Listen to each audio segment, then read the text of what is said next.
لله والحمد لله والصلاة والسلام على رسول الله وعلى آله وصحبه ومن والاه ومن اهتداه بهداه وبعد. أعوذ بالله من الشيطان الرجيم. النبي أولى بالمؤمنين من أنفسهم وأزواجه أمهاتهم. حضرات گرامی، آج میں آپ کے سامنے ام المومنین سیدہ ام حبیبہ رضی اللہ تعالی عنہا کا ذکر خیر کروں گا. سیدہ ام حبیبہ رضی اللہ تعالی عنہا کا نام رملہ ہے، لیکن کنیت ام حبیبہ سے مشہور ہے. حبیبہ آپ کی بیٹی کا نام تھا. یہ حضرت ابو سفیان رضی اللہ تعالیٰ عنہ کی بیٹی ہے، جو اسلام قبول کرنے سے پہلے دشمنان اسلام میں سر فہرست تھے. اسلام کے وہ کٹر دشمن جو مکہ میں لیڈر اور اغوا سمجھے جاتے تھے اور جن کے اوپر مکہ کی سربراہی کا دار و مدار تھا، ابو لہب، ابو جہل، ولید اور ابو سفیان. آپ دیکھیں گے کہ غزوہ بدر میں وہ قافلہ جو سامان تجارت لے کر کے شام سے واپس آ رہا تھا، اس کی قیادت حضرت ابو سفیان کے پاس تھی. غزوہ احد میں چونکہ بدر میں دشمنان اسلام کے سردار کئی مارے گئے، تو مکمل قیادت اب ابو سفیان کے پاس آ گئی. غزوہ احزاب میں کفار کے سردار، مکہ والوں کے سردار یہی ابو سفیان تھے. حدیبیہ کی صلح کے موقع پر بھی یہی آگے تھے، اور صلح کے بعد جب حالات بگڑے تو پھر مدینہ بھی اسی مقصد سے آنے والے ابو سفیان ہی تھے. ایسے دشمن اسلام کے گھر میں سیدہ ام حبیبہ رضی اللہ تعالی عنہا نے سب سے پہلے اسلام قبول کرنے والوں میں اپنا نام لکھایا. ابھی نہ ان کے بھائی یزید اسلام لائے تھے، نہ ان کے بھائی معاویہ اسلام لائے تھے رضی اللہ عنہ، سب بعد میں اسلام لائے. لیکن سیدہ ام حبیبہ پورے خاندان میں خاندان کی مخالفت کر کے سبقت کرنے والی تھی. اور آپ غور کریں کہ یہی نہیں، ان کا خاندان کتنا تھا کہ ابو لہب کی بیوی ام جمیل، جس کے بارے میں قرآن نے کہا کہ حمالۃ الحطب، وہ جہنم میں ایندھن ڈالے گی، وہ سگی پھوپھی تھی ام حبیبہ کی. ابو لہب پھوپھا تھا. یہ سب دشمنان اسلام تھے، لیکن اس گھر میں اللہ تعالیٰ نے سیدہ ام حبیبہ رضی اللہ تعالیٰ عنہا کو دولت اسلام سے نوازا. اور ظاہر سی بات ہے، جو مصائب اور آلام دیگر مسلمانوں کو جھیلنا پڑ رہے تھے، ان سب سے ان کا بھی سامنا ہوا. آخر تنگ آ کر کے اپنے شوہر عبید اللہ بن جہش، زینب بنت جہش جو ام المومنین ہیں، ان کے بھائی سگے، ان کے ساتھ انہوں نے ہجرت حبشہ کی. حبشہ ہجرت کر کے جانے کے بعد کچھ مدت کے بعد عبید اللہ بن جہش کا انتقال ہو گیا. ایک بات میں یہاں نوٹ کرنے والی بتا دوں اور یاد رکھیں، بڑی کام کی بات ہے. اکثر سیرت نگار یا بیان کرنے والے آپ کو یہ بتائیں گے کہ عبید اللہ بن جہش مرتد ہو گئے تھے حبشہ جا کر کے، نصرانی ہو گئے تھے. لیکن یہ بات ایک تو سندن درست نہیں ہے، دوسرے صحیح حدیث کے خلاف بھی ہے. وہ اس لیے کہ سن 7 ہجری میں جب اللہ کے رسول صلی اللہ علیہ وسلم نے دشمنان اسلام جو دنیا کے آس پاس کے ممالک میں حکمراں تھے، بادشاہ تھے، ان کو اسلام قبول کرنے کی جو دعوت دی، اس میں سے ایک خط ہرقل کو بھیجا تھا، جو اللہ کے رسول صلی اللہ علیہ وسلم کے مشہور صحابی دحیہ کلبی، جن کے شکل میں جبریل علیہ السلام آیا کرتے تھے، وہ لے کر کے گئے تھے. ہرقل اس وقت ایلیا یعنی موجودہ فلسطین میں تھا، بیت المقدس میں تھا. اس نے جب مکہ کے کسی شخص کو چاہا کہ کوئی مل جائے تو اس کو ابو سفیان ملے تھے. اور ابو سفیان سے سوال جواب ہے، حدیث کی کتاب میں لمبی حدیث ہے، صحیح بخاری وغیرہ کی، اور بڑی اہم حدیث ہے۔ اس میں ایک سوال ہرقل نے ابو سفیان سے کیا کہ حل یرتد احد منهم صفتة لدینہ بعد ان يدخل فی الاسلام، کیا اسلام میں داخل ہونے کے بعد اسلام سے ناراض ہو کر کے کوئی بھی مسلمان دوبارہ مرتد ہوا ہے؟ صحیح بخاری میں ہے کہ حضرت ابو سفیان کہتے ہیں قلت لا، میں نے کہا نہیں، کوئی مرتد نہیں ہوا ہے۔ یہ حدیث بتلاتی ہے کہ وہ روایات جو سندن کمزور بھی ہے، اور وہ بیان جو یہ کہتے ہیں کہ عبید اللہ بن جحش مرتد ہو گیا تھا، وہ غلط ہے، ورنہ ابو سفیان کا داماد مرتد ہو جائے اور ابو سفیان ہرقل کے دربار میں کہے کہ کوئی مرتد نہیں ہوا ہے، ایسا نہیں ہو سکتا۔ تو صحیح بات یہ ہے کہ عبید اللہ بن جحش کی وفات ہو گئی، اور اس وفات کی وجہ سے سیدہ ام حبیبہ رضی اللہ تعالی عنہا، جن کے یہاں بچی حبیبہ کی ولادت بھی ہو چکی تھی، وہ اب بیوہ ہو گئی۔ اللہ کے رسول صلی اللہ علیہ وسلم نے جس طرح سے اسلام کے راہ میں قربانی دینے والی دیگر خواتین ام سلمہ اور سودا وغیرہ سے شادیاں کی تھی، ایسے ہی ام حبیبہ رضی اللہ تعالی عنہا کو بھی شادی کا پیغام بھیجا۔ ان کے دونوں بھائی معاویہ اور یزید، یہ بھی اسلام کی تاریخ میں بڑا نام رکھتے ہیں۔ عموماً معاویہ رضی اللہ تعالیٰ عنہ سے لوگ واقف ہیں، لیکن یاد رکھیں معاویہ کے بھائی یزید بڑے بھائی تھے، یزید بن ابی سفیان، اور انہی کے نام پر معاویہ کے بیٹے یزید کا نام یزید رکھا گیا۔ معرکہ یرموک میں حضرت ابوبکر صدیق نے ان کو فوج کا سپہ سالار بنایا تھا، اور اس فوج کی ماتحتی میں حضرت ابو سفیان بھی اس جنگ میں شریک تھے، اور اس جنگ میں ان کی دوسری آنکھ چلی گئی۔ ابو سفیان رضی اللہ تعالی عنہ فتح مکہ کے موقع پر اسلام لائے، اس کے بعد غزوہ طائف میں شریک تھے اللہ کے رسول صلی اللہ علیہ وسلم کے ساتھ۔ پہلی آنکھ اس غزوے میں گئی، دوسری آنکھ غزوہ یرموک میں گئی، اور 31 میں انہوں نے وفات پائی۔ یزید بن ابی سفیان کی قیادت اتنی اہم تھی کہ حضرت ابو بکر نے اس کے بعد شام وغیرہ کے معرکے میں بھی ان کو قیادت سونپی۔ جب حضرت یزید کی وفات ہوئی ہے تو اس کے بعد وہی فوج جو حضرت یزید کے ماتحتی میں تھی، وہ فوج حضرت معاویہ اس کے کمانڈر اور لشکر ان چیف بنے اس کے پھر۔ تو یہ بڑا عالی شان خاندان تھا اس اعتبار سے کہ مکہ کی کافرانہ زندگی میں بھی سرداری اور سربراہی اس خاندان میں تھی، اور اسلام آیا، اسلام میں جب یہ لوگ داخل ہوئے تو بھی اس خاندان میں قیادت، سیادت اور خصوصاً فوجی کمانڈنگ ان کے ہاتھ میں رہی۔ اور معاویہ رضی اللہ تعالیٰ عنہ نے جب حکومت کی باغ ڈور سنبھالی تو اس کا بھرپور فائدہ بھی اٹھایا، جو ان کو تجربات حاصل تھے اس سے بہت فائدہ اسلام اور مسلمانوں کو ہوا۔ بہرحال حضرت معاویہ کی یہ بہن تھی، اس طرح سے معاویہ ہمارے ماموں ہوئے۔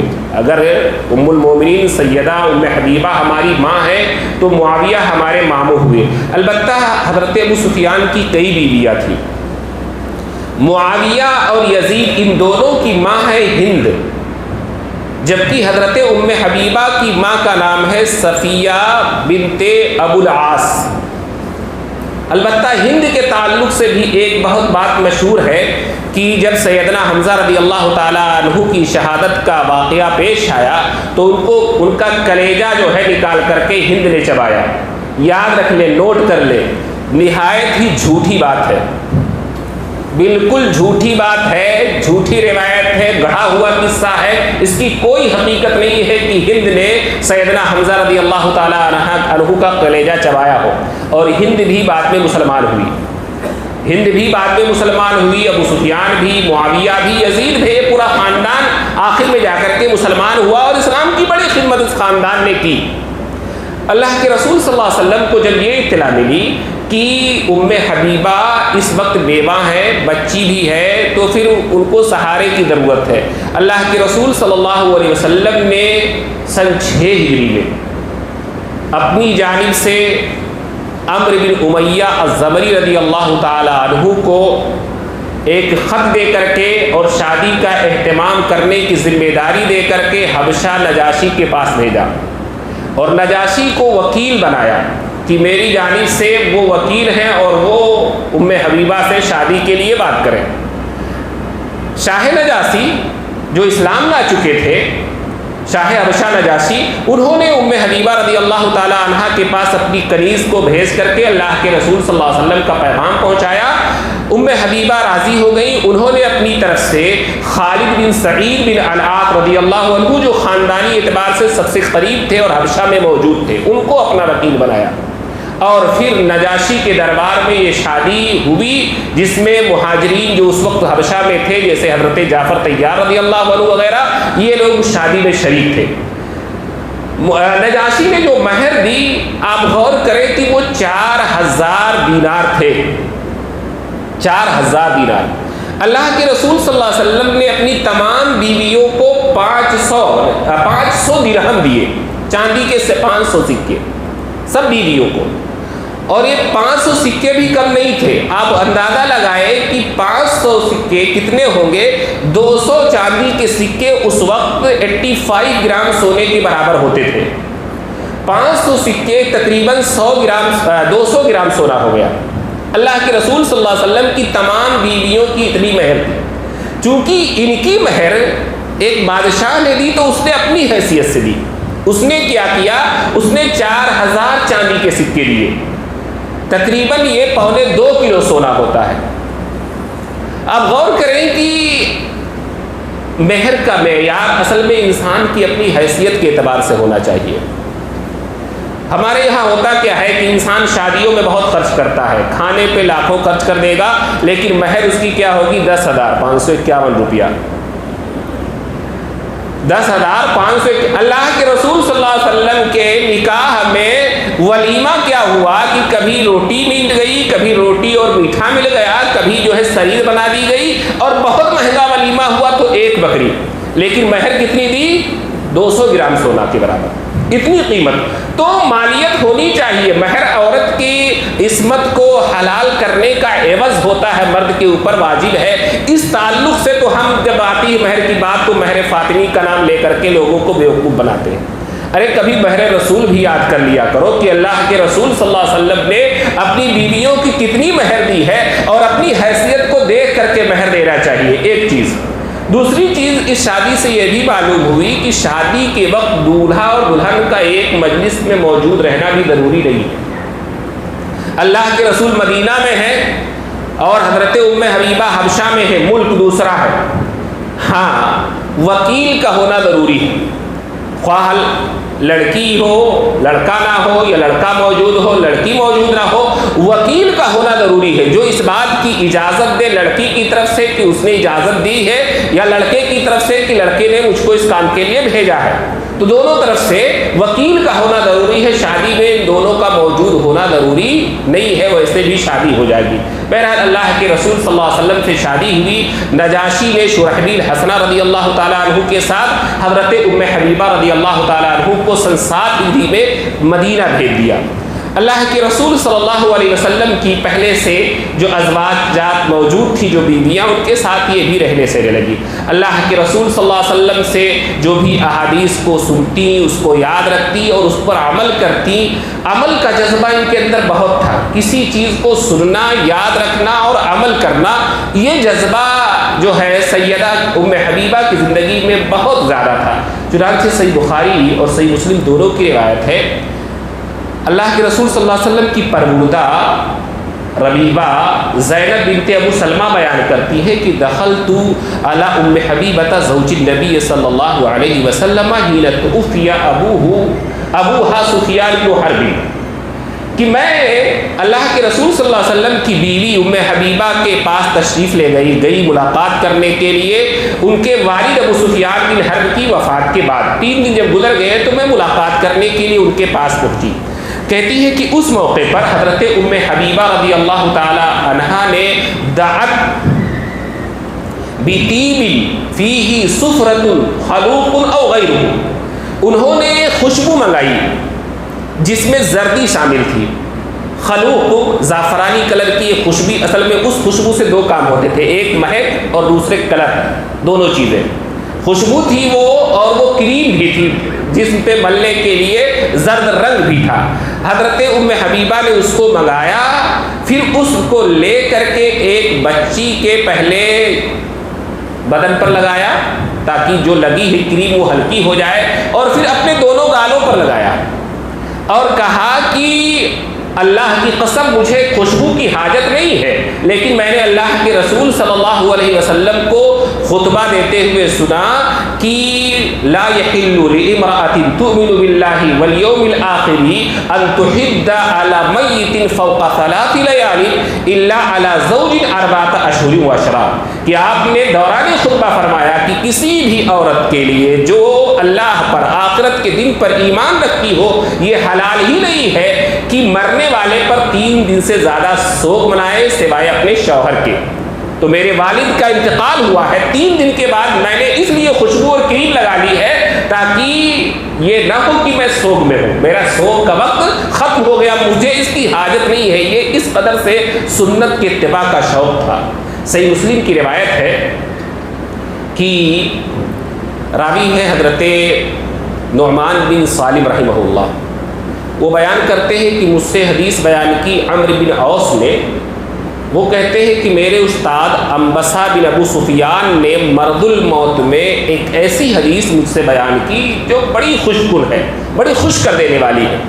انہوں نے کہا کہ مجھ سے ام سلمہ رضی اللہ تعالیٰ عنہ نے، ام حبیبہ رضی اللہ تعالیٰ عنہ نے بیان فرمایا، انہوں نے کہا کہ میں نے اللہ کے رسول صلی اللہ علیہ وسلم کو فرماتے ہوئے سنا، من صلی 12 رکعۃ فی یوم و لیلۃ بنی لہ بہن بیت فی الجنہ، کہ جس شخص نے دن میں 12 رکعتیں پڑھ لی، سنت مؤکدہ جو ہے، سنن رواتب جن کو کہا جاتا ہے، 6 ظہر میں، 2 مغرب میں، 2 عشاء میں اور 2 فجر میں، ظہر میں 4 پہلے 2 بعد میں، مغرب میں 2 بعد میں، عشاء میں 2 بعد میں اور فجر میں 2 پہلے، یہ 12 رکعتیں جس شخص نے پڑھ لی اللہ تعالیٰ اس کے لیے جنت میں ایک محل بناتا ہے۔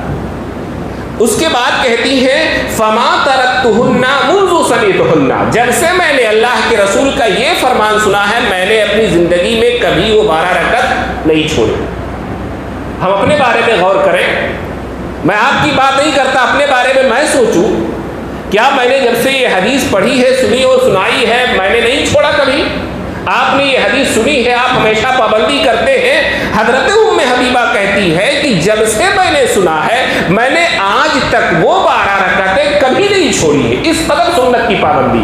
اور ام حبیبہ سے روایت کرنے والے انبسہ بن ابو سفیان کہتے ہیں کہ ما ترکتہن منذ سمعتہن من ام حبیبہ، جب سے میں نے ام حبیبہ سے یہ حدیث سنی ہے میں نے ان 12 سنتوں کو نہیں چھوڑا۔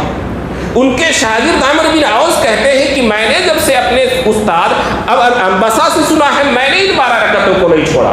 ان کے شاگرد نعمان بن سالم کہتے ہیں کہ میں نے اپنے استاد عمرو بن عوس سے جب سے یہ حدیث سنی ہے 12 رکعتوں کو نہیں چھوڑا۔ تو وہ لوگ تھے اصل میں مسلمان کہ کسی چیز کو سن لیتے تھے اس پر کس قدر عمل کا شوق اور جذبہ ہوتا تھا۔ حضرت ام حبیبہ کے یہاں یہ چیز بہت زیادہ تھی کہ سنتوں کی اتباع، کسی چیز کو سن لیا اپنے آپ کو ویسے ہی ڈھالنے کی کوشش، یہ حضرت ام حبیبہ رضی اللہ تعالیٰ عنہ کی زندگی میں پائی جاتی تھی۔